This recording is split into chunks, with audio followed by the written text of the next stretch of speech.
relate to each other. One great character of the Ramayana, which I'm sure everyone likes to know, and I promised one of our doctors before the meeting to talk about, is Hanumanji. Hanumanji, how can we explain such a very complex character?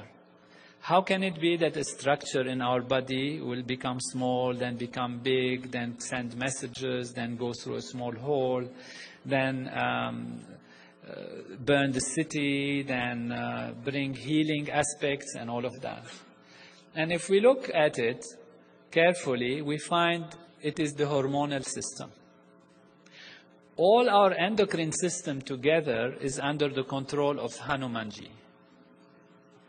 And you know, the hormones are very tiny molecules, you can't even see them under the microscope, that travel everywhere in the body, that can penetrate through small holes that sit on receptors. They send messages, they are messengers actually, and therefore this is how it is a message.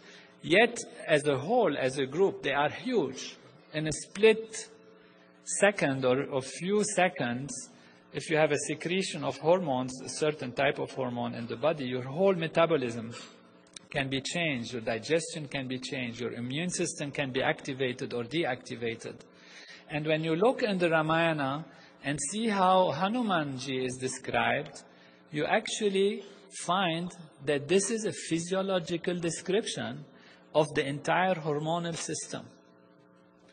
I let you read how the Vanaras, which are the monkey-like aspects, are actually guided, and their king, Vali and Sugriva, and the relationship between them, and how they actually control the hormonal system.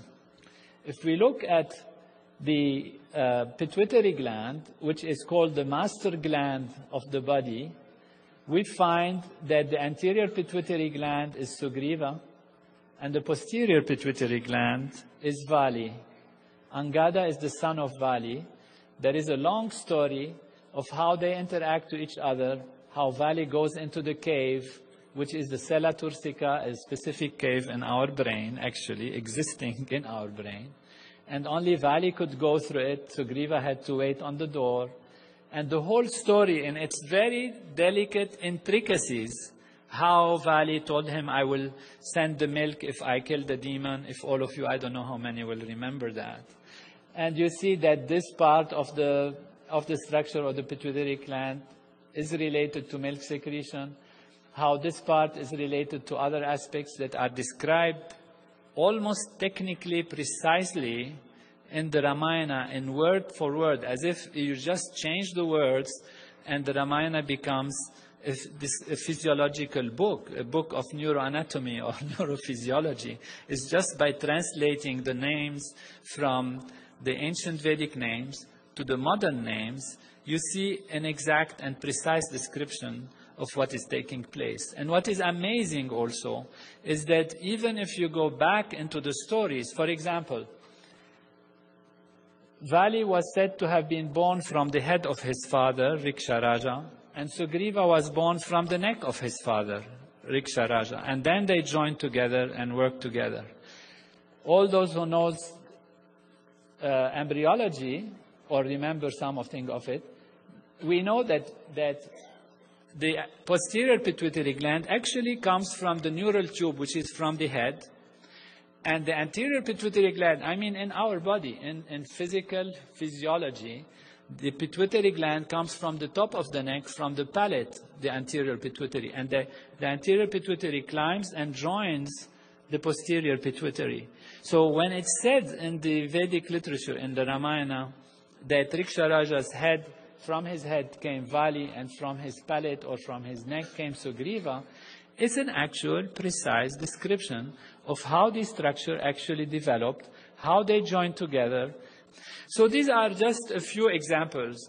The time doesn't allow us to go into it. Ramayana is so delightful. We could spend the whole night talking about Ramayana and certainly seeing how it connects to our body. But that's the point of the evening today, is to give us an idea of how actually we are Veda, in a physical way, how Ram is within us, Sita within us, Hanuman, Ravana also somewhere, and how they all interact, and how the story of the Ramayana is the story of our own development and our growth in higher states of consciousness, and how by actually achieving enlightenment and higher states of consciousness, we understand all the developments of the Ramayana taking place within us.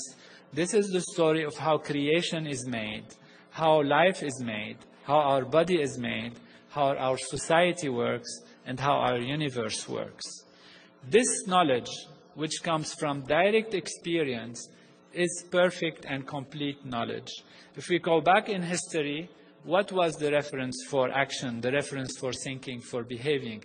It was self-referral, pure knowledge. Today, modern science has given us a lot to improve our life. We have cars, we go to the moon, we fly fast, etc. But we always refer in our actions, in our politics, in creating our laws, in our decision-making, to our self-referral values within us. We refer to what we know best to do. And that is because our physiology is also an instrument of knowledge that when perfected and when awakened in all of its values, it can know everything, it can be everything, and it can live life in perfection. You have that knowledge. Your tradition, your ancestors, your parents have upheld that tradition for generations and generations.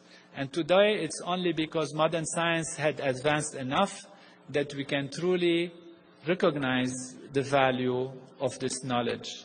However, if I'm here for anything, is to share this with you and truly to have the opportunity to thank you and thank Veda Bhumi Bharat, Deva Bhumi Bharat,